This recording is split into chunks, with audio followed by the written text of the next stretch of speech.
மக்கள் அதிகாரம் நடத்தும் இந்த பெரு முயற்சிக்குரிய நிகழ்வில் பொறுப்பேற்று சகோதரர் வைகை சரவணன் உட்பட அனைத்து மட்ட நிர்வாகிகளையும் நான் சார்ந்த மனிதநேய மக்கள் கட்சியின் சார்பாக வாழ்த்துக்களை தெரிவித்துக் கொள்கிறேன்.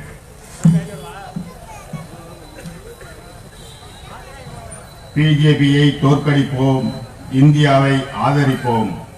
மக்கள் அதிகாரம் நடத்தும் இந்த மகத்தான ஆரம்பம் மக்கள் அதிகாரம் மட்டுமே மக்களின் மகிழ்ச்சிக்கு மகத்தான முடிவை தரும்.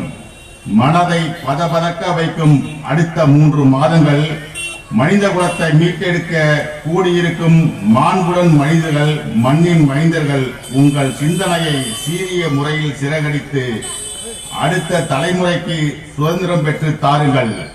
ஆம், இது இந்தியாவிற்கு இன்னொரு சுதந்திர போராட்டம் 2024. வெறுப்பை எதிர்கொள்ள பயமோ விரக்தியோ எப்போதும் உதவாது. சொல்லப்போனால் அவர்கள் எதிர்பார்ப்பதும் அதுதான். நாம் கோபப்படவும் கலவரப்படுத்தப்படவும் பயமுறுத்தவும் அவர்கள் வேலை செய்கிறார்கள். எல்லாமே முடிஞ்சு போச்சு, அவ்வளவுதான், இனி சரி செய்ய முடியாது என நாம் சோர்ந்து விட வேண்டும் என்பதே அவர்களின் இலக்கு. நாம் பொறுப்புடன் இதை எளிதில் எதிர்கொண்டால் அந்த இலக்கை அடைய நாமே காரணமாகி விடுவோம். மாறாக வெறுப்பை, பாசிசத்தை நம்பிக்கையுடனும் மகிழ்ச்சியுடனும் கொண்டாட வேண்டும், எதிர்கொள்ள வேண்டும். வெல்ல முடியும். கொண்டாட்டம் என்றால் என்ன? பல மதம், இனம், மொழி, வெறி, கலாச்சாரத்தை கொண்டாட இந்தியா எனும் சிந்தனைதான் கொண்டாட்டம். இந்தியா எனும் சிந்தனைதான் கொண்டாட்டம். சகோதரத்துவமும் மத நல்லிணக்கணமும் தலை தோங்கிய இந்தியா எனும் சிந்தனையே கொண்டாட்டமானது என்கிறார் திரு சசிகாந்த் IAS அவர்கள். இந்திய பெரு நிலப்பரப்பு பல்வேறு பண்பாடுகளாகவும் இனங்களாகவும் சமஸ்தானங்களாகவும் பிரிந்து கிடந்தது.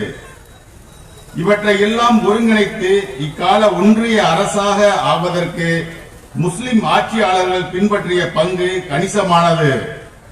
இந்திய தேசத்தில் 852 ஆண்டுகள் ஆட்சியாளர்களாக இருந்த முஸ்லிம்கள் நாட்டில் பிரிவினைவாத அபாயகரமான எதிர்காலத்தை சமாளிக்க வேண்டியிருந்தது.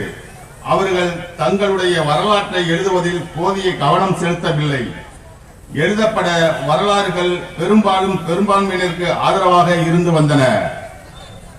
பிஜேபியை தோற்கடிப்போம், இந்தியாவை ஆதரிப்போம் என்று மக்கள் அதிகாரம் நடத்தும் இந்த மகத்தானதொரு கூட்டத்திற்கு இஸ்லாமிய சமூகத்தின் சார்பாகவும் நாங்கள் சார்ந்த மனிதநேய மக்கள் கட்சியின் சார்பாகவும் என்றும் இந்த இயக்கத்துடன் உறுதுணையாக இருந்து இந்த நாட்டை விட்டு விரட்டியடிக்க நாம் பெரும் முயற்சிகளை மேற்கொள்ள கண்டிப்பாக கடமைப்பட்டிருக்கிறோம்.